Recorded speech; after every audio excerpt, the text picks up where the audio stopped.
Striker Scorpion 82 is now sponsored by Warhammer Combat Cards, a card battle game featuring your favourite Citadel miniatures from the 40k universe. Build your army decks, dominate opponents in player versus player action, collect and upgrade cards to fit your strategy, improve their power and unlock unique traits. Choose from all 40k factions, take part in campaigns based on iconic 40k battles, rise to the top of the leaderboard and win glory.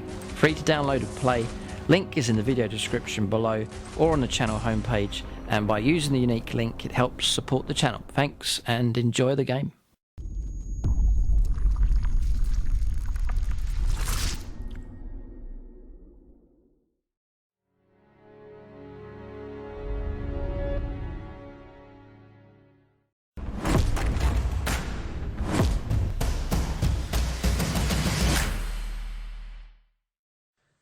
Right, welcome to another episode of Advanced Tactica. The series that I used to run is making a comeback now. So it's breaking down armies, zooming in on particular units and combinations, especially ones that I run for the different armies on the channel. It's a chance to get an insight into the reasoning behind taking certain units, the loadouts and configurations, and seeing how effective that can be on the battlefield. So for this episode, it's the Hammerheads, which have made a return to my Tau list and have performed, I think, exceptionally well. They're a feared unit, which is great to see.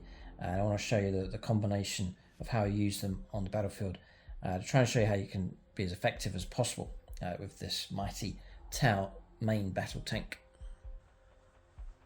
So before we get stuck in, for discount 40k, Age of Sigmar and other gaming systems, check out the link in the video description below. It's for the OUTPOST. You can get discount 40k from them, and if your order's big enough you can tap into free shipping as well across the UK and indeed across much of the European Union as well. So for the Tau Empire, it's all about firepower with them. So Hammerhead Gunship, I'll come back to that because I actually run them as a pair, and I think this is the most effective way to run them, to hunt as a pair. So 2 Hammerheads in the list. Hammerhead number 2, as I call it here, is just a standard Hammerhead, and then we make that one much better by then taking the HQ Hammerhead available for the Tau, which is Commander Longstrike. By the way, if you do like the look of my Tau colour scheme and the way it's come out, just show you the model now at this point. So originally I painted it in these 2 shades of grey and some white. It's very plain, factory fresh, kind of when I first got into collecting the Tau, and then I came back and revamped the army, added in this spot colour, nice orange, but I've seen it done very effectively with green, looks particularly nice, blue, different colours, just to add a little bit of a flare of colour onto the model, and then also put a wash Agrax Earth shade over much of the model, and then chipped it up just to make that sort of battle-worn, sort of urban fighting kind of colour scheme. It's come out like that here. So there's a full tutorial for the Tau on the channel. There's also Storm Surge painting tutorial also available on the channel. So that's going to show you all the effects that you see here on the latest colour scheme that I've got for the Tau. That'll show you how that's done. Brilliant faction, one of my favourites. So that's Longstrike. And then just Hammerhead number 2, just changing some of the colours around. And I can tell the difference on the battlefield. I've got Longstrike marked by the Tau gunner on the turret, and also the white markings across here as the HQ, and the orange for the regular Tau Hammerhead. So one of my favourite tanks of 40k, I just think the whole concept and look of it is fantastic. So I would say if you are going to run them, I would run 2, and I would definitely take Longstrike. And for the points, we'll get into points, loadout, reasoning, tactics, just the whole lot here. It's the idea of this video, and even roll up some dice as well at the end to show you how these things work. So we'll run through Longstrike. The basics, much of the stat line's the same as a regular Hammerhead. So for Longstrike here, you're looking at 12-inch moves. He's going to move nice and quick, comparable to standard tank. Weapon skill 6+, you forget about close combat, and I've mentioned this right at the start. Try and avoid, if you can, close combat. You want these firing each turn. Close combat is not good. But having said that, if you do find yourself in close combat, the main gun here, which I take the railgun, is not blast. That can be fired into close combat, which is well worth bearing in mind. Ballistic skill 3+ for Longstrike Ballistic skill 4+ for the regular Hammerhead gunship. I run the railgun for both. So we've got a problem. 4+ to hit with a one-shot weapon. That is not good. So that's one of the problems, and we'll show you different things you can stack up to try and overcome that. And then long strike here starts off on a 3+, which is okay. It's pretty good, but it's not too reliable. You know, there's a 33% chance you're going to miss the target. So that needs to be improved upon as well. We'll come back to the weapon in just a moment. Strength 6, toughness 7, 14 wounds. They gave an extra wound in the new codex, so 14 wounds is a lot of wounds for a main battle tank. So there's pretty good durability there. 3 attack space, leadership 9, and a 3+ save. There's no invuln save, any toughness 7. So counter fire, if it gets caught for either one of these, it could find itself in trouble. Now, I will mention something that could protect these. Or maybe mention it now, because I just share as much tactics as I can. Now this one I'm pretty convinced you can do. There's a faint chance you might not be allowed to do this, but I think you can. Save your protocols, 1 CP. This is worth a little trick bearing in mind during a game if you're allowed to do this. Check out the comment section below. Other tab players will let us know. Do let us know if you can or can't do this one. I think you can. Use the stratagem in any phase. Any phase, interesting, not just shooting, but could be close combat as well. When a saving throw is failed for a model in a sept unit from your army. So it's not core, it's not infantry, it's a sept unit. If you fail a save from any unit in your sept for your army and the sept of your choice. So it's going to include one of these. Select one friendly sept drone model within 3 inches of that unit. So say you've got a commander nearby, a Crisis Battlesuit team, they've got a drone. It just so happens that drone's within 3 inches of the Hammerhead. Or within 6 inches of that unit if it contains a model equipped with a drone controller. That drone model is destroyed and the damage characteristic of that attack is changed to 0.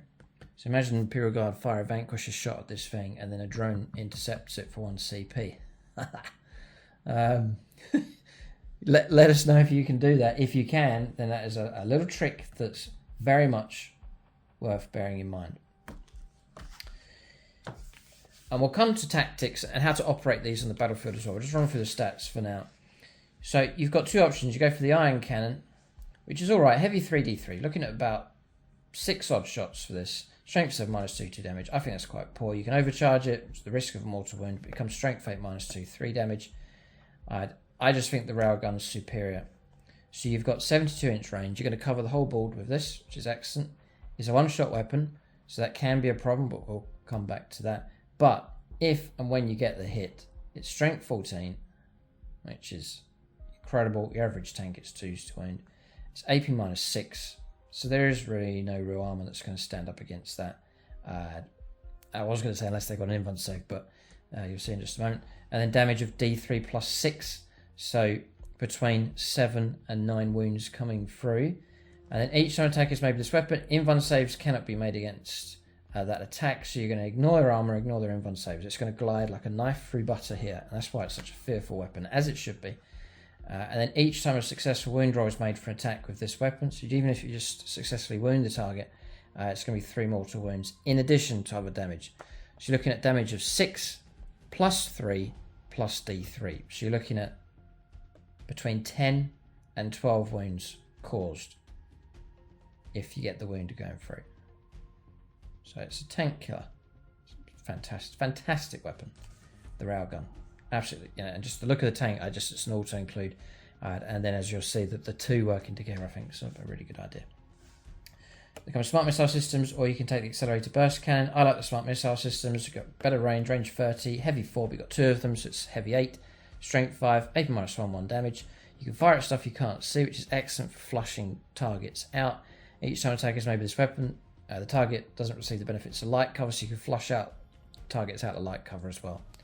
So I just found that you got 30 inches is an excellent range, and you're just picking and choosing different targets, and just each turn just letting loose the smart missile system. So I take those. Accelerated burst cannon, shorter range, need line of sight, but you get more shots. Assault 8, which would be assault 16, you get 2 of them. Strength 6 -1 damage. they're okay, you may well be. Right, and it's strength 6. It's decent enough. It's pretty good. Now, let's give you an idea on points. Obviously, the Hammerhead's going to be a bit less. In fact, we'll cover that now. So your regular Hammerhead gunship, 145 points. It's not too bad in cost. Accelerated burst cannons, 5 points. Time. The iron cannons, 10 points. You've got seeker missiles and smart missile system. So your smart missile system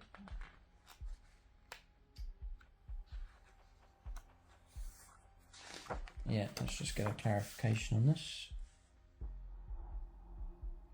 Yep.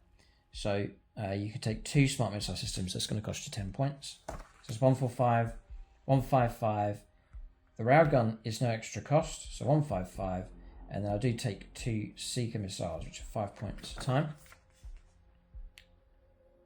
And that's the max you can take, up to 2 of those. So the seeker missile is 5 points for that. It's a one-shot weapon, range 72, so you're going to match the range of your railgun. It's a one-shot weapon again. It's strength 9, which is excellent. A lot of toughness 8 stuff coming in now for 40k, so strength 9 is fantastic. AP-3 is really good. 2d3 damage, quite solid, reliable damage. Between 2 and 6, and it's a one-shot weapon. That's it. And there's no funny requiring marker lights to use them. You just fire at normal ballistic skill with those. So I do take 2 seeker missiles for both of these tanks, and that is to aid the railguns. Say I'm up against something that's like a 14 wound, 13 wound tank. My normal railguns, even if it does really, really well, maxes out. It's still not going to be enough to destroy it. So I want something that I can send in as a backup. So a couple of seeker missiles, just loose those at the same time, or just send in one, whatever you want to do. But it just got a little bit extra that's available, just to try and turn damage into a kill. And I'd rather kill a target than have it survive and then fire back at me. So I'm trying to go for an ambush and then a kill with a shot with the Hammerhead Gunship. The idea is that the Hammerhead Gunship's not going to take too much flak coming back. It's just a standard tank. And it happens in games. I get caught out with counterfire and they get destroyed. It just happens. So I'd rather find a target, destroy a target, as opposed to wound something and let it fire back at you. Is the idea. So seeker missiles can help you do that, or you can just use them however you want. Maybe there'll be a target somewhere else that needs to be shot at, and you can let loose with those. I've modelled them onto the models here. You can see the 2 loadout. It looks particularly cool having a couple of those on. I think I got them from Forge World. They do like a pack of extra seeker missiles, resin ones, and then just painted those up and stuck them on. So, yeah. So we'll go back to. We'll stay here. So this is your standard Hammerhead Gunship. Now we'll come back to Long Strike in just a moment. So you get a targeting array built in. Each time a unit's Hammerhead model is selected to shoot, you can reroll 1 hit roll resolving its attacks. So now all of a sudden, you've got a free reroll a hit roll for this, and that is excellent if you're going to run the railgun. So you've got a built-in reroll. So now you're on 4s to hit rerollable. And that's just pushed you up from 50-50 chance to hit to a 75% chance, I think it is. So much more likely to get the hit with the reroll. Still not quite that as good as you'd hope, but the reroll, very, very, very, very helpful indeed. It's a hover tank and explodes as per usual. Now, we then go over to Long Strike. This is where the combo kicks in. They really become an effective hunting pack when you run this. So, Gunship Ace first of all. Each time this unit's Hammerhead model makes a ranged attack against a monster or vehicle, you get +1 to the wound roll.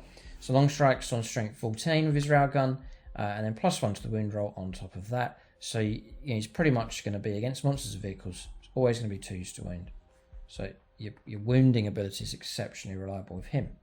It's also got the targeting array. So now he's on 3s to hit rerollable. Excellent. And then you've got this ability here, the XVO2 pilot battlesuit. In your command phase, you can select one other friendly Tau Sept Core or Tau Sept Hammerhead unit within 6. Usually he's going to bless Hammerhead number 2. If this one gets knocked out, you can bless a core unit like a battlesuit unit or fire warriors or whatever. Until the start of your next command phase, each time model that unit makes an attack, the target is treated as having a marker light token. So +1 to hit rolls basically. and he grants it to him. So now he's going to be on 3s to hit instead of 4s. You've got that built-in reroll for the targeting array, so now you're up to 3s to hit rerollable, which is very reliable for shooting. So you should get the hit the majority of the time, which is excellent. And then to cap it off, if you can get a marker light hit on a target, then that's going to push him up to 2s to hit rerollable with the targeting array, which is, I think the chances of getting a double one is 1 in 36, I guess.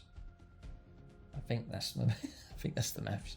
So it just means that the vast majority of the time, with 2s to hit rerollable, you should get your hit, and that turns the railgun into exceptionally reliable. Very, very dangerous indeed. Gets better than that if you take Tau Sept. So I'm trying to share all little hints and tips here as much as I can, just to really try and get the best out of this unit. So for Tau Sept, that's what I run. Each time this unit is with this tenet is selected to shoot or fight, you can reroll 1 hit roll or 1 wound roll and resolve that unit's attacks. So now you've got, and you'll see it in the games that I played for the Tau. You can check them out, see the way the Tau operating with these Hammerhead Gunships. So what I do is I run the targeting array. I keep that reroll on standby for my shooting. So let's say long strike, for example. I've got a marker light hit on a target. So I'm going to be on 2s to hit. I roll a 1. I use a targeting array to reroll that, and that hit should come through. And then I try and wound the target, which 99% of the time it's going to be 2s.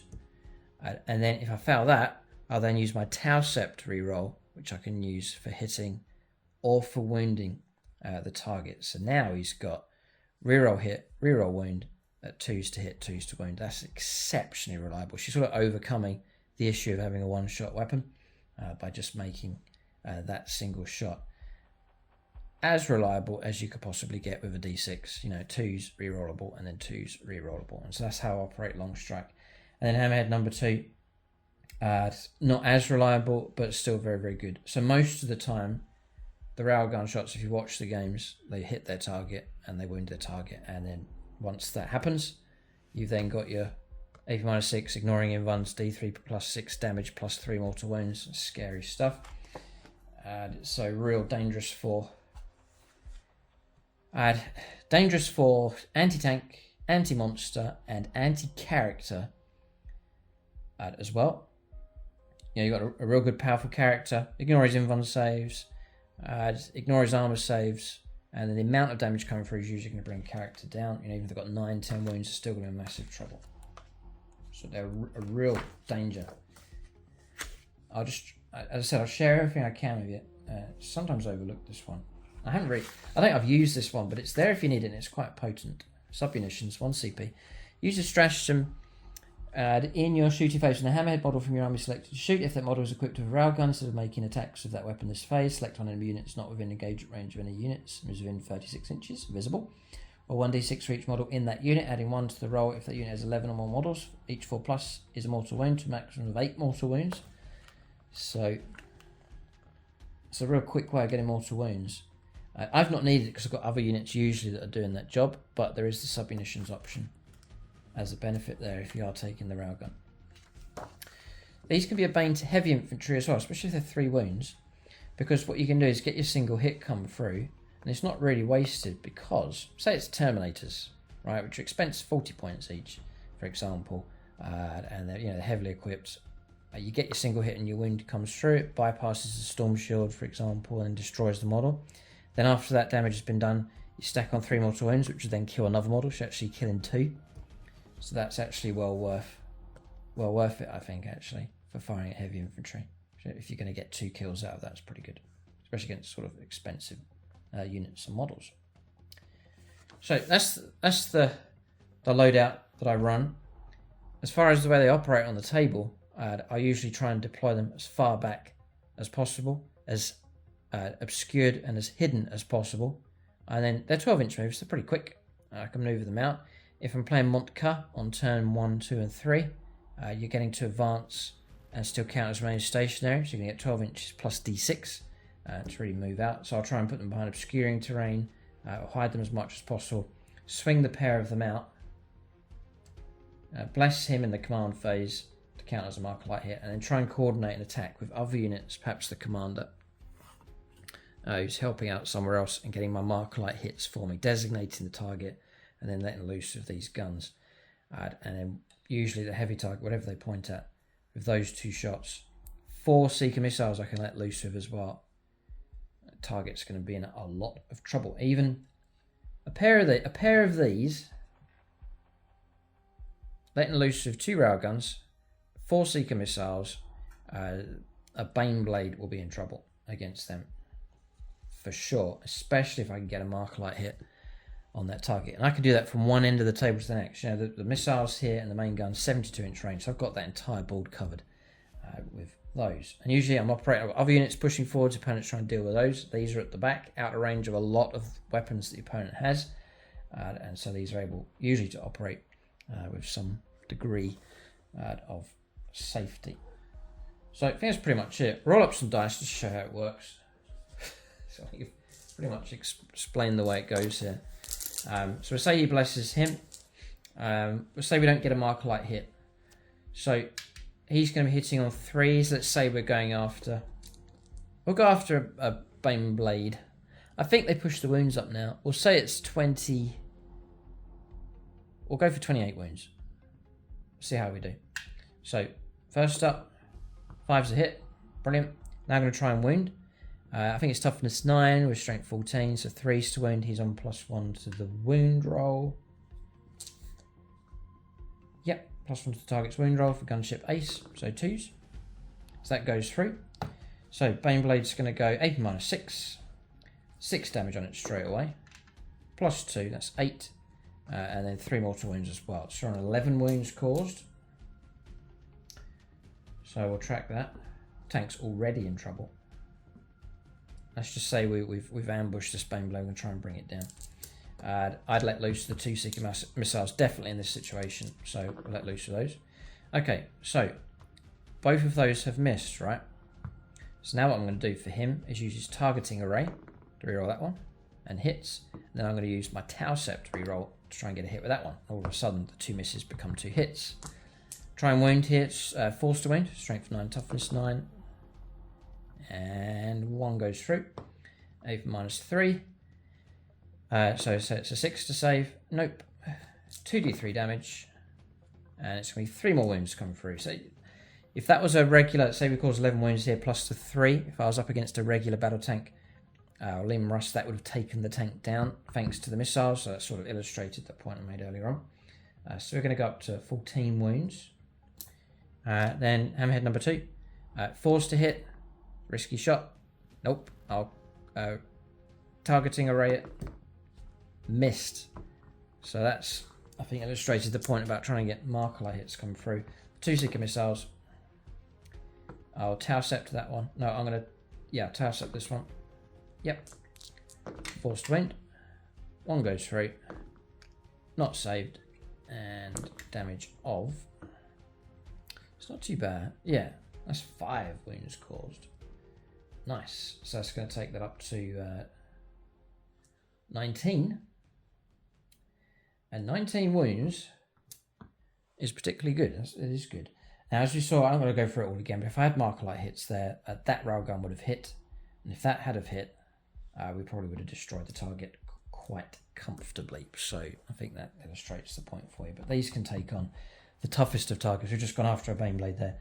In this situation, caused heavy damage. With a marker light hit, probably would have destroyed the target in a single ambush.